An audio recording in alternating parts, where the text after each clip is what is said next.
Hello, it's Paul Cox here, and I've just been on the Kevin O'Sullivan Drive Time show on Talk TV, specifically talking about Andy Burnham, the Makerfield constituency, the chances of Andy Burnham winning versus Robert Kenyon of Reform, and all the other things associated with that. I think this is a real measure of where we are as a country politically. And when I say politically, I don't just mean what goes on in the Houses of Parliament. I mean the zeitgeist of how people are feeling. I personally believe that Josh Simon standing down and Andy Burnham just waltzing in as if he's ready to be Prime Minister and it's a fait accompli is pure hubris and absolute arrogance. I don't want Andy Burnham to win. I don't know what you want. Let me know in the comments. But I don't want him to win. He's just a northern version of Keir Starmer and is going to take this country even further backwards. However, in this, I give my verdict, and it might not be as you'd expect. So let's dive in and see what I said. Welcome back. We're still with comedian Paul Cox. We're going through some of the big stories of the day. Paul, we were discussing before the break this amusing intervention into the Makerfield by-election by the Prime Minister Keir Starmer, the current Prime Minister Keir Starmer, who says he will go up to, quotes, help, close quotes, Andy Burnham campaign there. Now, I reckon he will go. And he's not going up there to help Andy Burnham. I think he's going up there to ruin Andy Burnham's chances. Because if Andy Burnham gets voted in, Starmer's finished. In fact, Burnham gets to Westminster, Starmer's over. So Starmer going to Makerfield, where they'd rather have the Yorkshire Ripper visit them than the current Prime Minister, that could ruin it for Andy Burnham, and Starmer knows it. I'm actually going to make Keir Starmer a T-shirt that says, I support Andy and Andy supports me. And that would just absolutely end it for him, because the idea that Andy Burnham, and we know that he has in the past, supports Keir Starmer, is kryptonite to his political campaign in Makerfield. And look, I said earlier, and I thought we were in Purdah, so I didn't push it too hard. But yeah, you can now. I would urge the people of Makerfield to really look at this, because whilst you might have voted Labour your whole life, your parents might have voted Labour, your grandparents. I come from a family like that also. This Labour Party does not represent you. Andy Burnham does not represent you. Keir Starmer has never represented you. There has to be a change. We all know there has to be a change. And the only way there can be a change is to not get Andy Burnham in as MP for Makerfield, because he is going to immediately become the Prime Minister of the UK by the end of the year. And if we thought that Keir Starmer was bad, Andy Burnham is going to be worse. You've only got to look at the short campaign that has ensued so far, where he's confused about what a woman is. Well, no, not anymore. He's changed his mind. Well, he's changed his mind about rejoining the EU. He's changing his mind about a lot of opinions that he very strongly held, which he's discovered that the people of Makerfield detest. He's changing. He's becoming much more like the people of Makerfield all of a sudden. Gee, I wonder why. Look, we need politicians and politics of conviction. We really do. We need people who are clear in their mind. You and I, Kevin, if you'd asked us in 1983 or in 2026 what we thought a woman was, we could have told you. And in 1983, I was 4. So I could have definitely have, I still would have been able to tell you then. I would have been able to point at something and said, that little thing doesn't belong on a lady. However, someone like Andy Burnham's not been able to do this. And of course he thinks like you and I. He doesn't think any differently. He's lying to himself and he's lying to everybody else. And we need people of conviction. I don't want to say here who you should vote for. I really do want to say who you shouldn't vote for, though, because this has been a disastrous couple of years. On top of, by the way, 14 years of very bad Tory politics, 2 years of this has been absolute. We didn't think it could It's get horrible. anywhere. It's just unbelievable. Really by the way, Paul, while this lot are fighting like rats in a sack, this Labour lot, internecine battles, getting rid of Starmer, etc., etc., we're not being governed. And these are No. very, very turbulent times. We need strong government at a time when we've got no government whatsoever because Labour are too busy contemplating their own navel. Yeah, and think about what that means. It doesn't just mean the civil service, the blob at a top level doing nothing. It means local politics as well. Let's take Jess Phillips, just as sorry to remind you of her, Kevin, but she still exists. Let's take Jess Phillips, please. Yeah. But look, she have this incredibly important, whatever you might think of her, she had an incredibly important job, which she kept telling us was her life's work.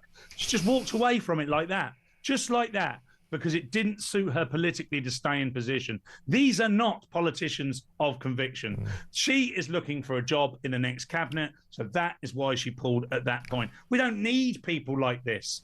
We got to this point as Great Britain because of people. It's not just Jess Phillips, by the way. That's just an example. But there are many politicians. We had 7 PMs in 5 years or whatever it was.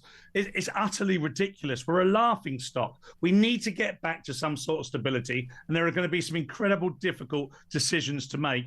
And we can't have them being made by people who are confused by genitalia or are purely looking out for themselves. Absolutely. It's interesting you say that you come from a family where your parents always voted Labour.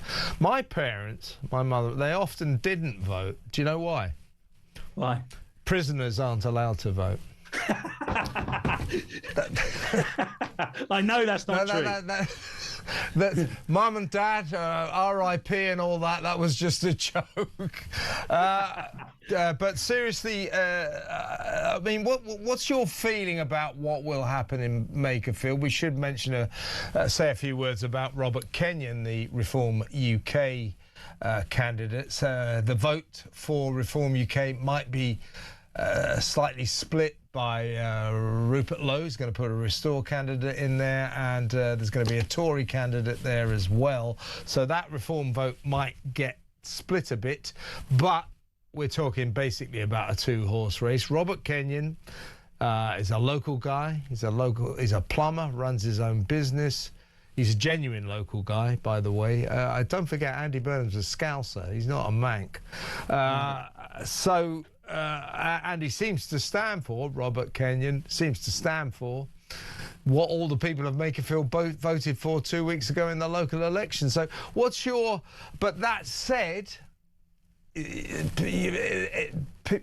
electorates have a long tradition of, they always like the idea of being represented by the Prime Minister. So that might play in Burnham's favour. Yes. He is a strong candidate, to be fair, and he does speak human. There's, for all, I'm with you, I don't like anything he stands for, but I don't think there's any doubt that he's quite a nice guy, and he can talk human, and he will be a good candidate.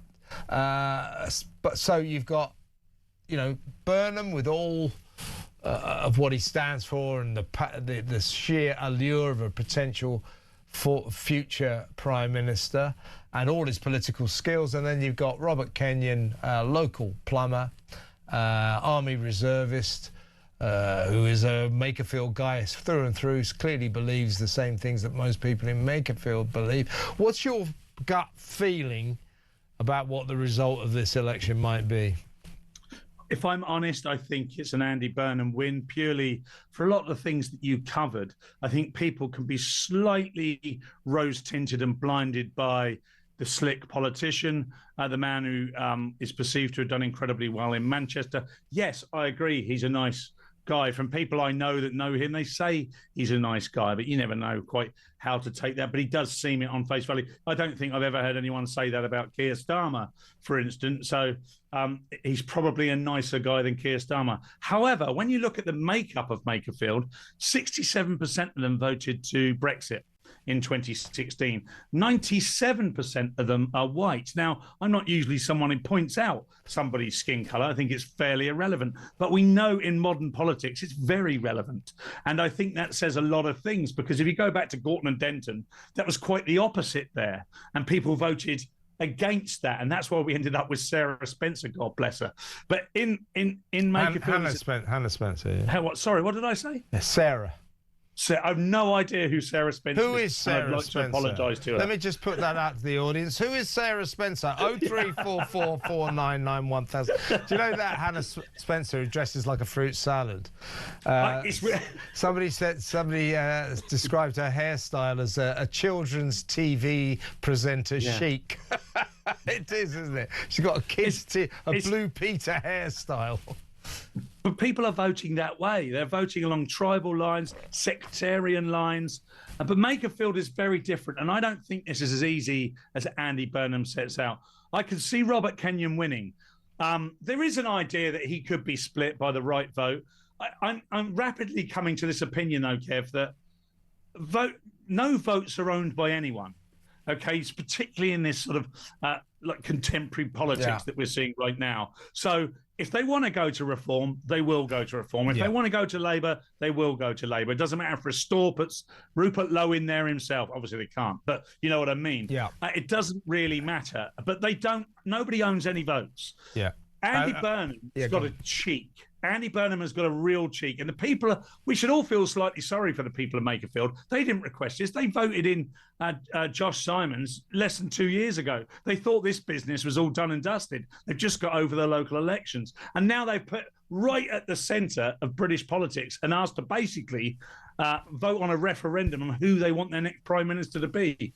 But at the moment, I think the betting man bets on Andy Burnham, unfortunately. I'm not sure I would. I take your point. It's going to be closer than people think, but I don't think the people of Makerfield, as you're implying there, Paul, are going to like being, or already do they like being taken for granted? You know, being just treated like a pawn in Andy's political chess game. So that's going to be a problem for him as well.